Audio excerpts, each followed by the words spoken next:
సంక్రాంతి కానుకగా వస్తున్న సంక్రాంతికి వస్తున్నాం సినిమాని మొదటి నుంచి ఫుల్ లెంత్ కామెడీ ఎంటర్టైనర్ అంటూ మేకర్స్ ప్రచారం చేస్తూ వస్తున్నారు. ముఖ్యంగా F2 స్థాయిలో కామెడీ ఉంటుందని, అదే సమయంలో ఒక మంచి క్రైమ్ స్టోరీని ప్రేక్షకుల ముందుకి తీసుకురాబోతున్నట్లు దర్శకుడు అనిల్ రావిపూడి పలు సందర్భాల్లో చెప్పుకొచ్చారు. టీజర్ కి మంచి స్పందన రావడంతో పాటు పాటలకు మంచి స్పందన దక్కింది. సినిమా విడుదల తేదీని సమీపిస్తున్న నేపథ్యంలో ట్రైలర్ ను ప్రేక్షకుల ముందుకు తీసుకువచ్చారు. సూపర్ స్టార్ మహేష్ బాబు చేతుల మీదుగా ఈ సినిమా ట్రైలర్ విడుదలైంది. మా పెద్దోడి ట్రైలర్ ని లాంచ్ చేయడం చాలా సంతోషంగా ఉంది. వెంకటేష్ గారు, నా బ్లాక్ బస్టర్ డైరెక్టర్ అనిల్ రావిపూడికి సంక్రాంతికి వస్తున్నాం సినిమా హ్యాట్రిక్ విజయాన్ని అందించాలని మహేష్ బాబు కోరుకున్నారు. ఈ సంక్రాంతికి మీరు చిరస్మరణీయమైన విజయాన్ని సొంతం చేసుకోవాలని కోరుకుంటున్నాను అంటూ ట్రైలర్ ని పోస్ట్ చేశారు. జనవరి 14న ఈ సినిమా రిలీజ్ కాబోతుంది. 2 నిమిషాల 25 సెకండ్లు ఉన్న ఈ ట్రైలర్ లో కథ దాదాపు అంతా రివీల్ అయ్యింది. అత్యంత పవర్ఫుల్ వ్యక్తి కిడ్నాప్ చుట్టూ ఈ క్రైమ్ కథ తిరుగుతుంది. ఈ కిడ్నాప్ కేసును మీనాక్షి చౌదరితో కలిసి వెంకటేష్ తేల్చాలన్న మాట.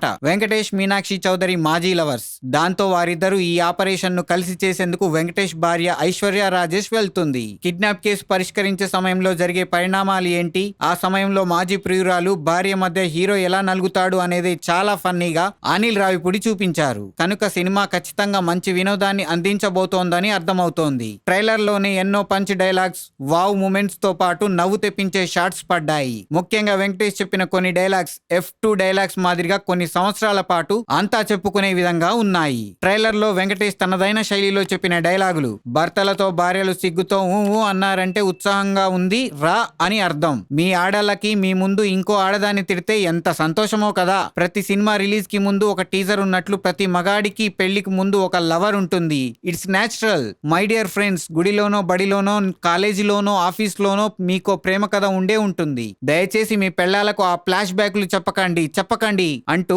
ట్రైలర్ లో వెంకటేష్ తనదైన శైలిలో చెప్పిన డైలాగులు ఆకట్టుకున్నాయి. ఇలా సోషల్ మీడియాలో ముందు మంచి మీమ్ మెటీరియల్ అయ్యేలా డైలాగులు ఉన్నాయి. ఇక లాస్ట్ లో వెంకటేష్ ను ఉద్దేశించి హిస్టరీలో వీడు ఫ్యామిలీ బ్యాక్ డ్రాప్ తో వచ్చిన ప్రతిసారి విక్టరీనే అనే డైలాగు సినిమాపై మరింత ఆసక్తిని పెంచుతోంది. మొత్తానికి సంక్రాంతికి వస్తున్నాం సినిమా ఈ సంక్రాంతికి ఫ్యామిలీస్ ని ఆకట్టుకోబోతుంది అనే నమ్మకం కలుగుతోంది. జనవరి 14న రాబోతున్న ఈ సినిమాకు భీమ్ సిసిలియో సంగీతాన్ని అందించారు. పాటలకు మంచి స్పందన దక్కింది. ఇప్పటికే పాటలతో విజయాన్ని సొంతం చేసుకున్న అనిల్ రావిపూడి సంక్రాంతి విజేతగా నిలుస్తారేమో చూడాలి. మరి సంక్రాంతికి వస్తున్నాం సినిమా గురించి మీరేమనుకుంటున్నారో కింద కమెంట్లో చెప్పండి.